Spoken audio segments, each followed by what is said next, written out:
All right, we are in Craig's Design and Landscaping Services. So maybe Craig hired a new accountant and the accountant requests access to his QuickBooks so the accountant can do his taxes or his bookkeeping.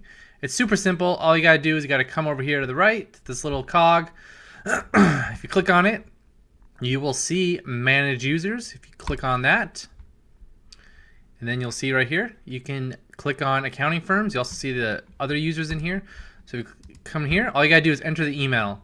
And that's it. So if you just do this, like maybe we want to invite myself, I'll do Travis at McKinley Tax Service.com.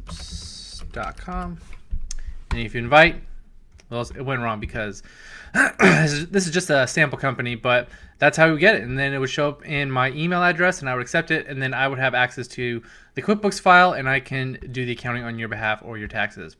So that's pretty much it. If you have any questions again, please reach out or leave a comment below.